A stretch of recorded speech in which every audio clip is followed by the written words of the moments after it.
Hey guys, this is Andrew from Androinica.com. That's ANDROINICA.com. And I'm here with you today because I'm taking a look at the Samsung Inspire 4G, available now on AT&T. Now this is the latest and greatest from Samsung, so you know it's running TouchWiz UI. It's got Android 2.2 at the moment, a little disappointing. But when you see the other stuff on this phone, you might be able to overlook it. Like I said, it's TouchWiz, so you know that it's got the horizontal app drawer. But unlike the one on Verizon, this installs apps according to alphabetical order rather than when you install them. So you don't have to go around and say, hey, when did I install LiveShare again? Oh, I go to L, LiveShare. It's right there. Also, you can press menu, edit. Right now it's set to normal, but I can change it to a customizable grid. So if you are one of the people that want to spend 12 days reorganizing the order of it, I want to put my music and my media apps together, that's an option that you can have.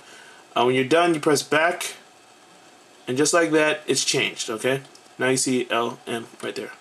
Okay, what else do you have here? You've got Samsung Media Hub. This is where you go to rent movies, rent TV shows. The great thing about this is that Samsung is giving you a $25 credit for everyone who buys this. So I enter my coupon code that comes with it. I pay them money. I unlock it the first time going on the internet. I press a button once I've downloaded, and just like that, I'm watching Parks and Recs. Now, you will want to watch Parks and Recs because this screen is incredible. This screen is beautiful. It's Super AMOLED Plus, and you know that means it's better looking, more efficient. You're going to have a longer battery life, surprisingly. And, oh, did I not mention that the screen is 4.5 inches big? It's freaking huge! It's like the biggest screen I've seen on a phone other than the Dell Streak. But the difference between this and the Dell Streak's like this thick. The Infuse 4G, this thick. Look at that. See how thin that is? I usually have like a million phones here for comparison's sake. But if you don't believe me, walk into an AT&T store tomorrow. Take a look at this phone and tell me it's not one of the thinnest phones you've ever seen at this size. 4.5 inch screen, and that surprisingly has very little effect on battery life. You'd think with a screen this big, battery would die in like 2 seconds, but it actually performed pretty well for me. Let's see what else is available on this phone.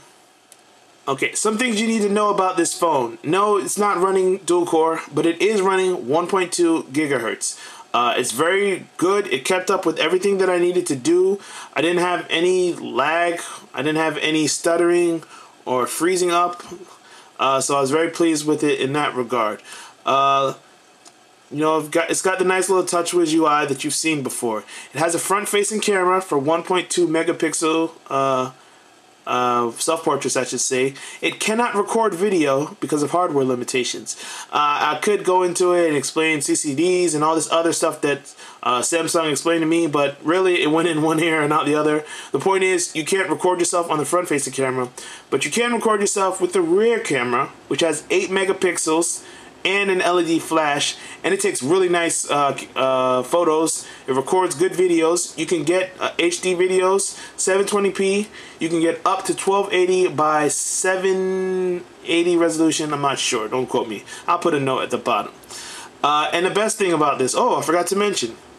Let's say before you wanted to install an app, your only choice was to go to the Android market, right? Not anymore. Here's how you do it without going to the Android market. You download an APK, like let's say you're running the Amazon App Store. You press menu, you go to settings, applications, and where is it? Unknown sources. You see that? When you click that, now you're able to download APKs and install them directly to your phone. This is the first AT&T phone that's been able to do that since, I don't know, since sliced bread, basically. Now let's take a look at the camera app. The camera app is customized and it's really cool. As you can see, you got your little button right here that takes the pictures. And then once you take it, you tap on this and you can go to the gallery, you can share it, set as your wallpaper, you can do a number of things. But what I like about this camera app is that it has a lot of customization features. I can turn flash on or off, I can set it to auto, and I can do shooting modes. This allows me to take a lot of pictures in succession of each other. You know, I'm going like that. You know, boom, boom. Usually you have to wait the little stutter seconds. I hold down on this button. That's not a problem, right? Okay. I can also do smile. That recognizes when people in the photo smile, it'll snap a picture. I can do add me, where I insert myself in a picture. Action shot, which will slow it down. So if your kid's running around and you want to catch them in movement, use an action shot photo. My favorite thing about Samsung, this was on the Epic and on the Vibrant as well, the panoramic pictures. You take a bunch of photos going like this, you know, like of a city street, and you go in a circle, well, not a full circle, but like a half circle. You take as many pictures as you can, and it meshes all of them together. It's really nice. It's a really cool feature. You can also play with the exposure. So let's say you're outside and there's too much sunlight. You tap on that, bring it down. There'll be less light reflecting off the person. If it's a little dark, you know, you want to raise that exposure up a little, you know, shed some light on the world. Very nice. I can also go to settings, autofocus. I can change it to sepia, black and white. Now for the autofocus, when doing video, I had a couple of problems. It didn't readjust fast enough. So if I'm shooting a video, let me switch to video mode. Tap that little button in the right corner. If I'm shooting a video, right, it autofocuses on this guy. When I look up and try to like film the person that's behind it, it has to focus on that person, and it takes a little while to do that. I've seen the Sony cameras are so far the best at autofocus when it comes to mobile phones, but you know, the one in this one is alright, it's passable. You can also do digital zoom, which I wouldn't recommend, but you can do it. You just see that right there, just a little pinch, just like that, and boom, my video is done. Like I said, you can change the settings. So what was it? 1280 by 720. Alright, I was close. And the same thing when you're doing videos, you can leave the light on. So tap flash. Hold on. In video mode. So if it's dark, let me turn off these lights so you can see what I'm talking about. Record. Okay. You see it's dark in the room, but look at that. I've got the light going. Boom, boom, boom, boom, boom. The Android comes out at night. Alright. Like most Android phones that come out nowadays, the Infuse 4G comes with a lot of preloaded software. You've got All Share for DLNA media sharing.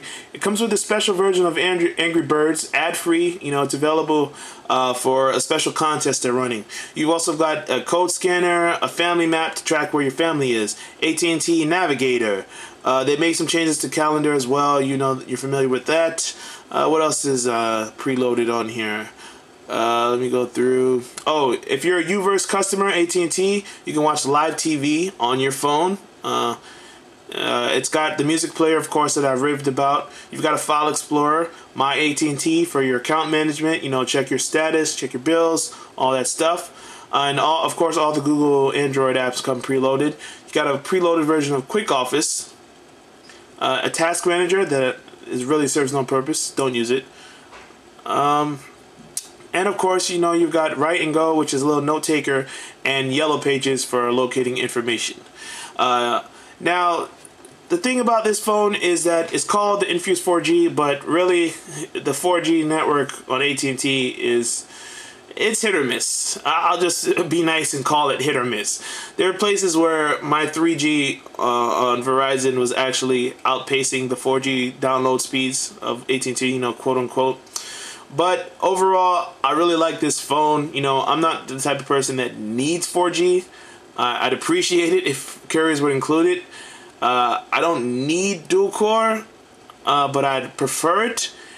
But at the same time, the 1.2 gigahertz single core of this didn't have any hangups. So unless you're one of those people that needs a new phone for gaming on like Tegra 2, the Tegra Zone, all that stuff, you're on AT&T, this is a pretty good phone to have. The battery life lasts a long time. You got these great app switchers here. You've got some nice changes made with TouchWiz.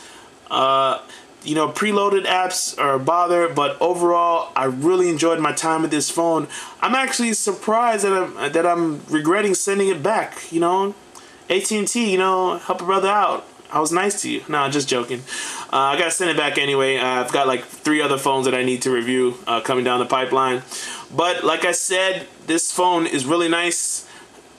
It's my personal favorite of everything that AT&T offers at the moment. You know, but if they come out with that Galaxy S2, I might change my mind. But for now, this is Andrew from Androinica.com. That's ANDROINICA.com, telling you how much I like the AT&T Infuse 4G made by Samsung. It's available now, $199 on contract at the time this video was published. So, peace out, guys.